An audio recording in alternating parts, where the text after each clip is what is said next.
Daily Words of God. How do you understand human nature? Understanding your nature actually means dissecting the things deep within your soul, the things within your life, and all the logic and philosophies of Satan you have been living by, which is the life of Satan that you have been living by. Only by unearthing the deep down things within your soul can you understand your nature. How can these things be unearthed? They cannot be unearthed or dissected through a mere one or two matters. Many times, after you are finished doing something, you still have not come to an understanding. It could take 3 or 5 years before you are able to gain even a tiny bit of realization or understanding. So, in many situations, you must self-reflect and come to know yourself. You must dig deep and dissect yourself, in accordance with God's words, in order to see any results. As your understanding of the truth grows more and more profound, you will gradually come to know your own nature essence through self-reflection and self-knowledge. To know your nature, you must gain understanding of it through a few things. First, you must have a clear understanding of what you like. This does not refer to what you like to eat or wear.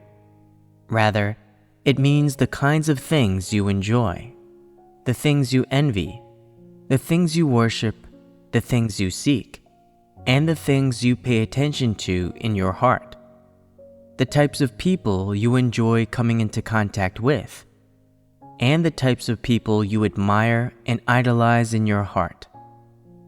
For example, most people like people of great standing, people who are elegant in their speech and deportment, or like those who speak with eloquent flattery, or those who put on an act. The aforementioned is about what people they like to interact with.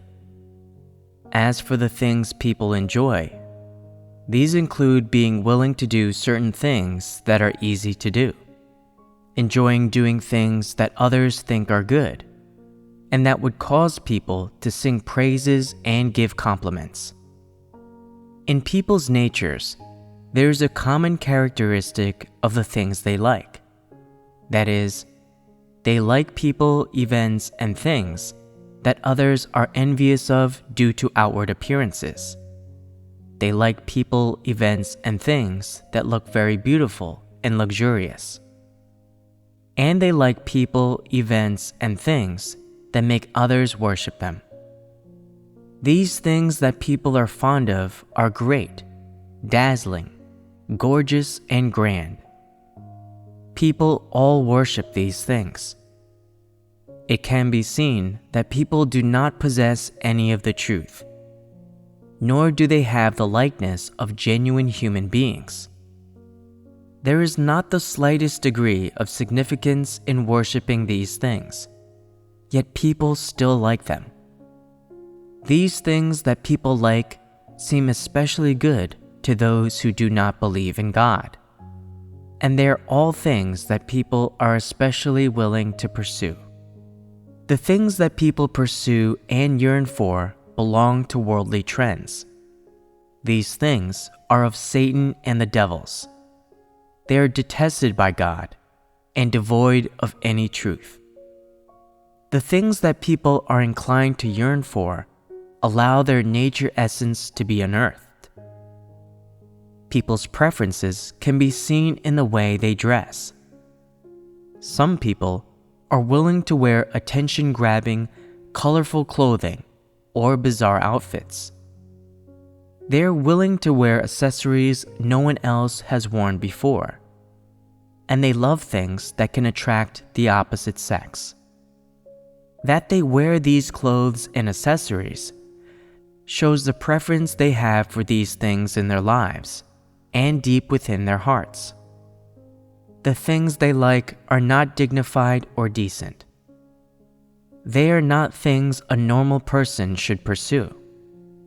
In their affection for them, there is unrighteousness. Their outlook is exactly the same as that of worldly people. One cannot see any part of this that coheres with the truth. Therefore, what you like, what you focus on, what you worship, what you envy, and what you think about in your heart every day are all representative of your nature. Your predilection for these worldly things is enough to prove that your nature is fond of unrighteousness. And in serious situations, your nature is wicked and incurable. You should dissect your nature in this way. Examine what you are fond of and what you forsake in your life.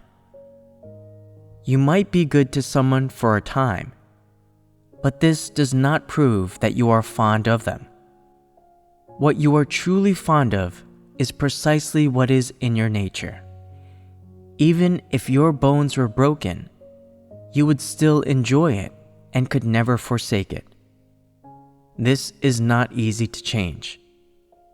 Take finding a partner, for example. People seek out people of the same type as themselves.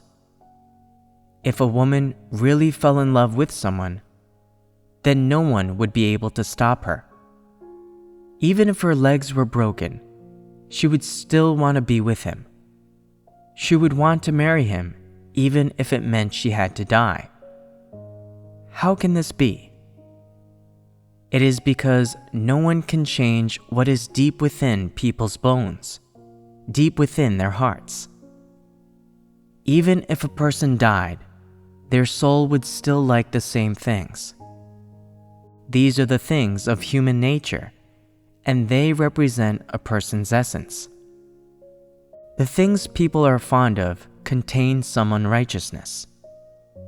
Some are obvious in their fondness for those things, while some are not. Some have a strong liking for them, while others do not. Some people have self-control, while others cannot control themselves. Some people are liable to sink into dark and wicked things, which proves that they do not possess life. Some people can overcome the temptations of the flesh and not be occupied or constrained by those things, which proves that they have a little stature and that their dispositions have been transformed a little. Some people understand some truths and feel that they have life and that they love God. But really, it is still too early, and undergoing transformation in one's disposition is no simple matter. Is a person's nature essence easy to understand? Even if someone understands a little bit, they must go through many twists and turns to achieve that understanding. And even with a little bit of understanding, change is not easy. These are all the difficulties people face, and people cannot know themselves without the will to pursue the truth. Regardless of how people, events, and things around you may change, and regardless of how the world may be turned upside down, if the truth is guiding you from within, if it has taken root within you, and God's words guide your life, preferences, experiences, and existence, at that point you will have truly transformed.